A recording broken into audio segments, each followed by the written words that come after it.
The Old Testament reading is Psalm 19, 1 through 4, 7 through 9, and 14. God's glory in creation and the law. The heavens are telling the glory of God, and the firmament proclaims his handiwork.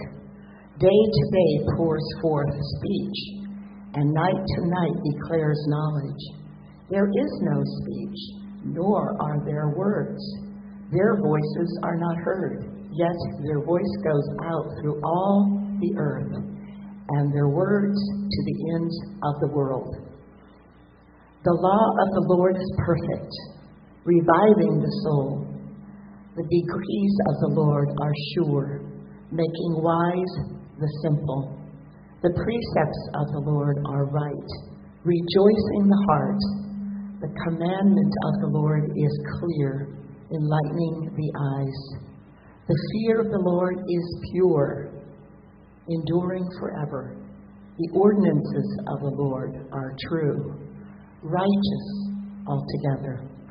Let the words of my mouth and the meditation of my heart be acceptable to you, O Lord, my rock and my redeemer.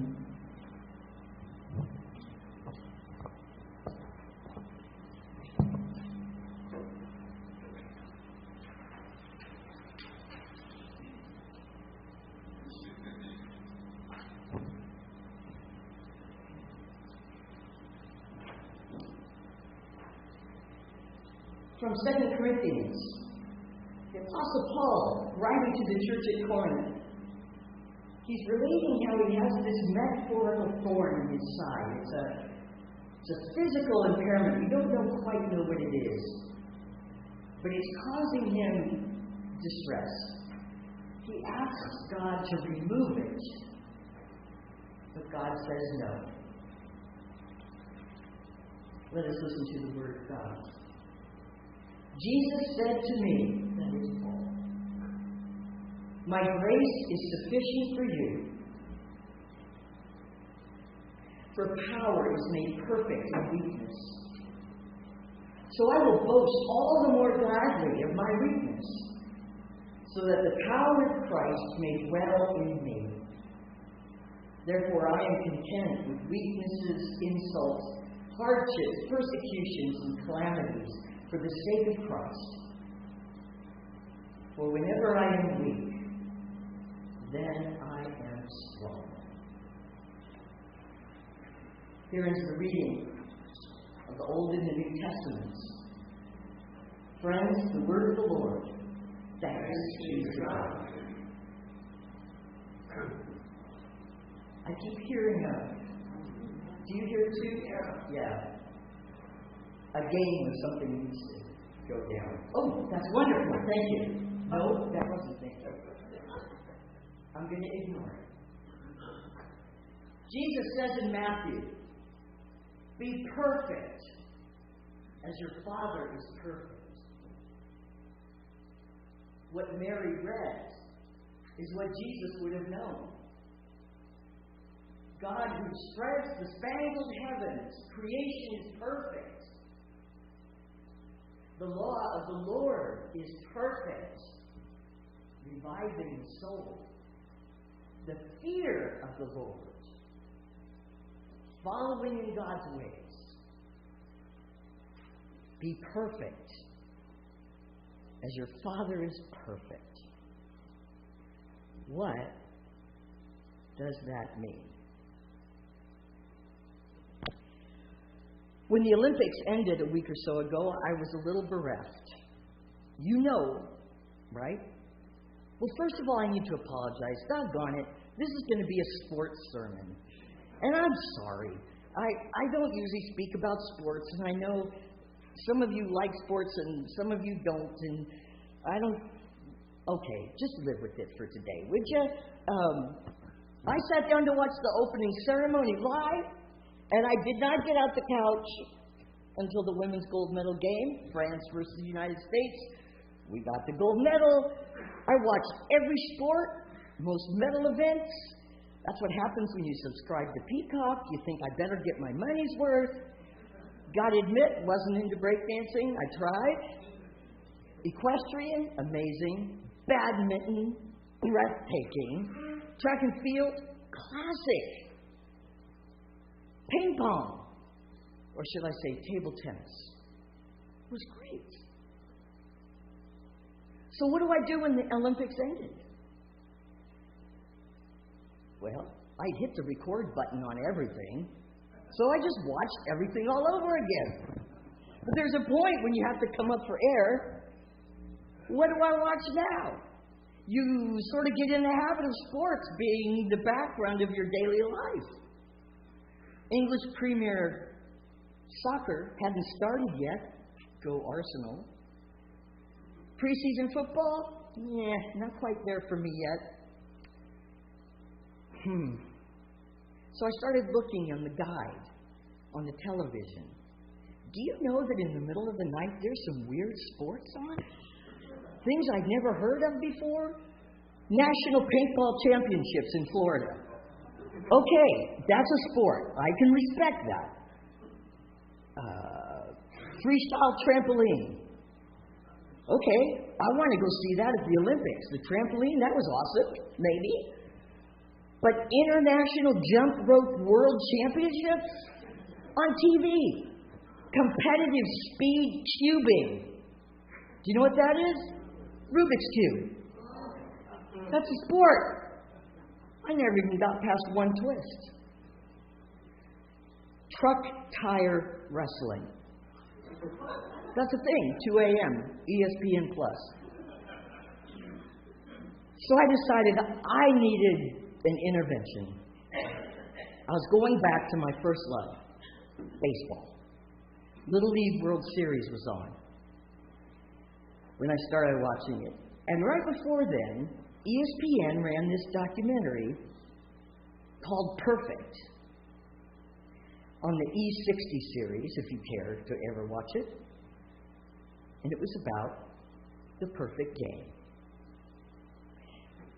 Now, I know some of you were kidding me about the bulletin cover. It's an LA Dodgers ticket. I am so sorry for you Giant fans. I took grief for this, but who doesn't love Sandy Koufax, right? One of the greatest pitchers of all time. September 9th, 1965, cost you $3 to get in, $3.50. Not $350, which is what it costs today, $3.50. And that even included 23 cents in federal tax. Sandy Koufax is on the mound. That day, Koufax pitched a perfect game. 27 outs. 3 up, 3 down. 9 innings. You go through the batting rotation 3 times. No runs, no hits, no walks. No one makes it to first base. That's a perfect game. To be technical, if you're not a baseball fan, to achieve the perfect game, a team must not allow any opposing player to reach base by any means. No hits, no walks, no hit batsmen, no uncaught third strikes, no catcher's interference, no fielder's obstruction, no fielding errors, which allows a batter to reach base. A perfect game. That doesn't mean the pitcher throws strikes for every single pitch. No, it just means no one gets on base. 3 up, 3 down. The perfect game is nothing less than baseball immortality. Right? Can you feel the importance of this? Even if you're not a sports person. Hundreds of thousands of professional baseball games have been played in what is now the MLB since 1887. Hundreds of thousands. Do you know how many pitchers have pitched a perfect game? 24. 24 out of several 100,000 games.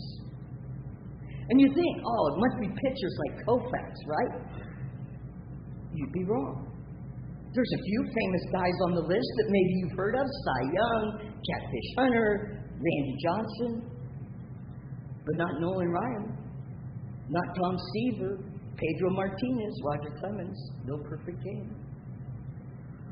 I was amazed when I watched this program. Most of the guys who pitched a perfect game weren't that well known until they pitched a perfect game.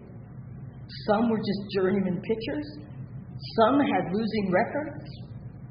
Some had been going up and down between the major and minor leagues. Most were just trying to do their job.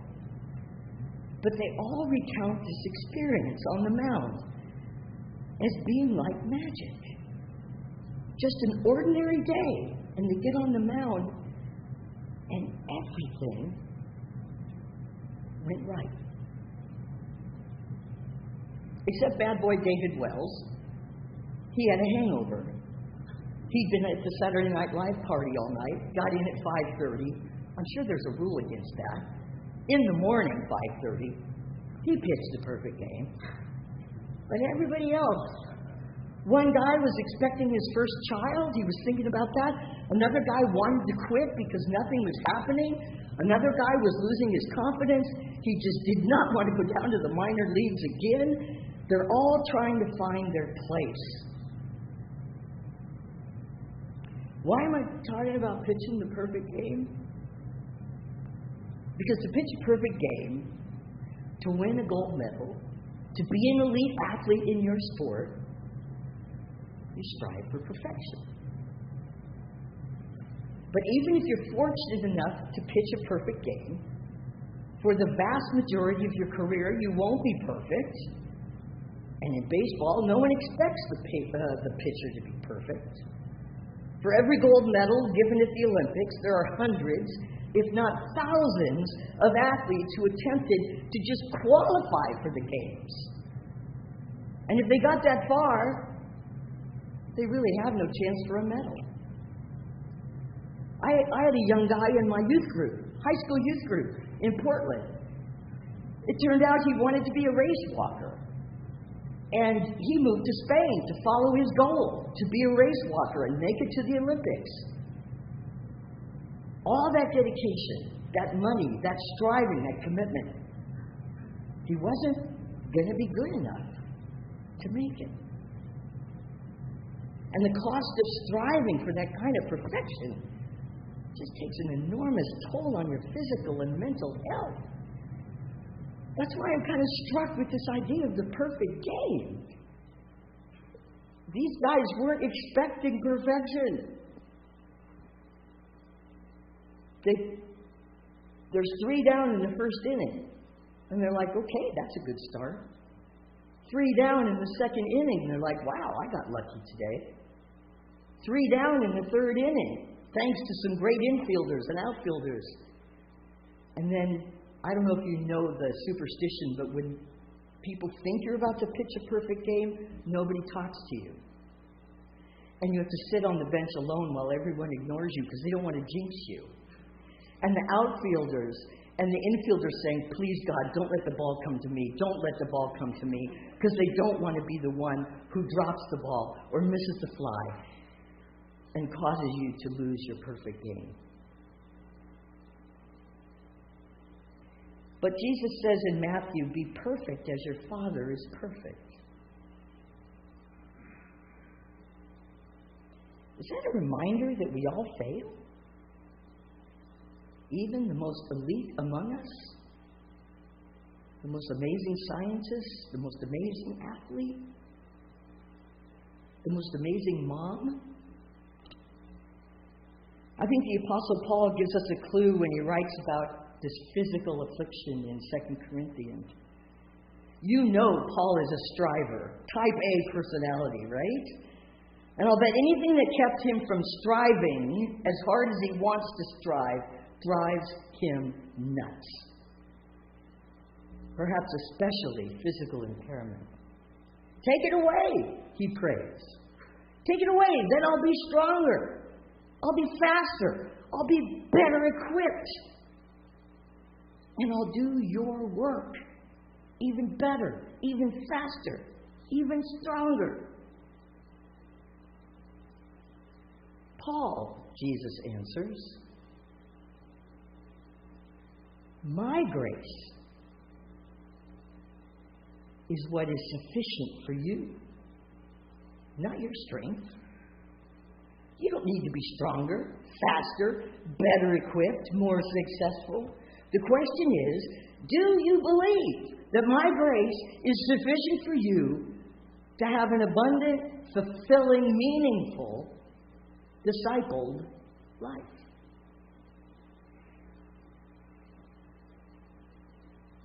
That's my question to you. Most of us don't strive for perfection, but most of us want to do our best. Whether we're raising our kids, caring for our parents, studying in school, pursuing a hobby, working on relationships. Do we believe God's grace through Christ is sufficient for us? Last Thursday night at session, we were making a decision. Well, first I have to start. JB gave an amazing devotional, and we were talking about not being anxious. When it came time to make the decision, I was kind of saying, ooh, I'm a little scared about this. And JB said, be thou not anxious. That's exactly what he said in his devotion. And a half hour later, I'm saying, oh, this is scary. At that moment, I did not believe God's grace is sufficient. Not for us to be successful, not for our choice to be 100% correct and perfect, but sufficient for our time in our place in this moment. So I'll tell you, the documentary ended with a story about what I consider to be the perfect game, in a gospel sense of the word. It's June 2nd, 2010. The Tigers playing the Indians. And there's a young guy named Galarraga. Maybe you've heard of him. He's on the mound. It's his third year in the game, and he's bounced up and down between the minor leagues and the majors. That day, he pitches perfectly. 9th inning, 2 outs, and his perfect game is ruined when the first base umpire by the name of Jim Joyce incorrectly rules that a runner on the base is safe. Now, Joyce is a well-respected umpire. He's umpired for World Series. And when he calls the runner safe, he believes the runner is safe. The crowd thinks the runner is out. The announcers think the runner is out. Even the runner thinks he's out. But the call stands. There's no video review. There's no instant replay. There's nothing Galarraga can do.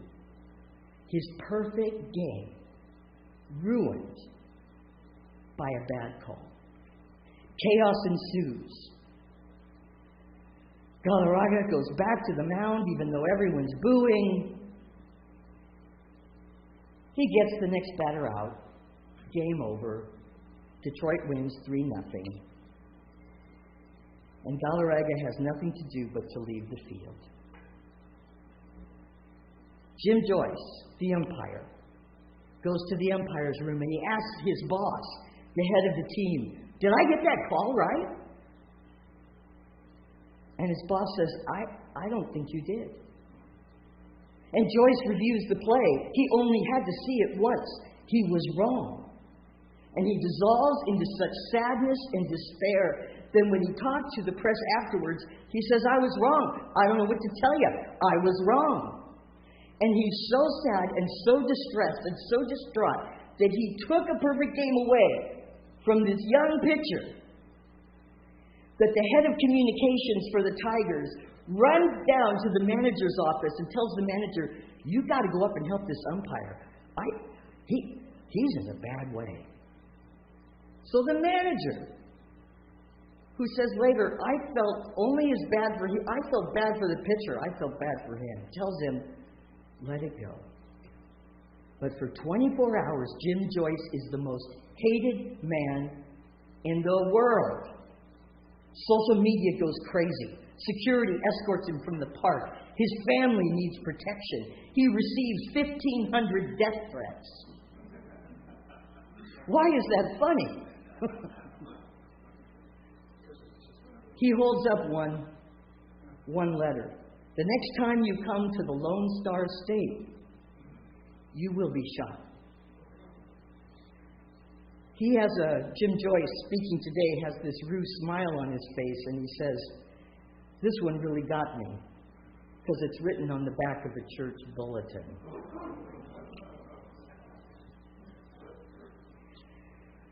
Baseball decides Jim should not umpire the next day. He's scheduled, same teams, he's scheduled to be at home plate.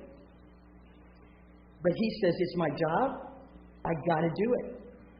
So security escorts him on the field to boos from tens of thousands of people who show up for the game just to boo him. And the other umpires cluster around him so that the crew goes out in a little circle so that nothing can hit him. And you can see how much tension he has on his face as he walks on the field to all the boos. The Detroit manager is standing next to that young pitcher, Galarraga, who's standing in the dugout. And he turns to Galarraga and he says, here's the lineup card. You take it to Jim Joyce. And when Galarraga pops up and walks on the field, there is thunderous applause. Joyce has got his head down, and he's got the big home plate thing on his chest, the chest protector, and he's not looking around, and he doesn't know why everyone's cheering, and he turns around, and there's the man who just pitched the almost perfect game that he took away from him with a bad call, handing him the lineup card. And Galarraga pats him on the shoulder, and Joyce dissolves in tears. He says, I don't even know who pitched the game that day. I couldn't read the lineup cards. And Joyce kind of hits him back, and they separate. By that one action, the crowd changed. The booing stopped. People gave Galarraga a standing ovation, the ovation he deserved. And after that, Jim Joyce says, it was just baseball. And we finished the game, and I got out of Dodge. Sportsmanship became the story. And ever since that day, Jim Joyce has been appealing ML baseball to put an asterisk by Galarraga's name to give him a perfect game. So far, no luck. That's perfection in weakness to me. The Galarraga had the poise to walk out on the field with that lineup card, acting as kind of the manager in that moment, to meet the man who took away baseball immortality. And Joyce to accept it and know they were going to work it through. That's a perfect game. That's where strength comes from. Not just sportsmanship, not just being a good sport, but I don't know if you can think, but think right now of your greatest frustrations, your greatest disappointments, the things that once in a while just, wow, when you talk about them, you can't believe you're so vitriolic about it. Maybe you have to think hard, but we've all had those times. Because Galarraga was able to step out on that field when he had every reason not to go out there, he'd been wronged. He was able to work it through. And because of that, he got a lot more support than he ever thought possible. It's even in Wikipedia, Galarraga, the almost perfect day.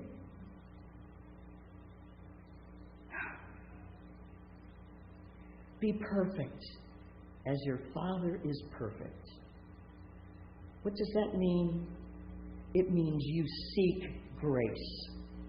And if there's something in your life right now that is driving you nuts, if there's a person you're angry about, if there's someone that's disappointed you, if you feel you've been robbed by something you deserved,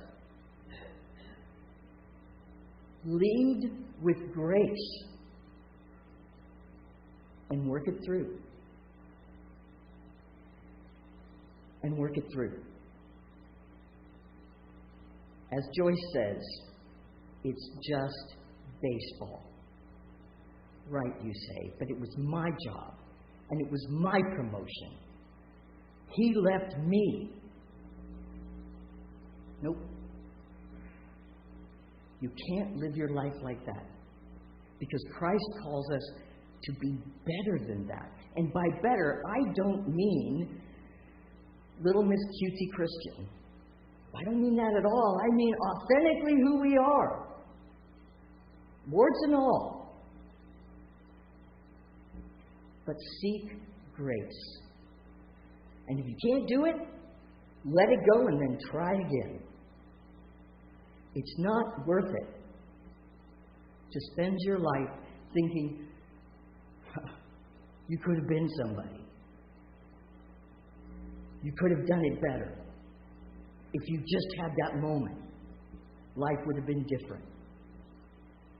Life is now. And life is grace.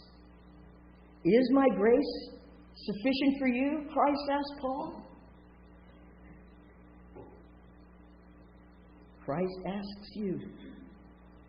Reaffirm grace today. And let grace be the story. In the name of the Father, and of the Son, and of the Holy Spirit. Amen.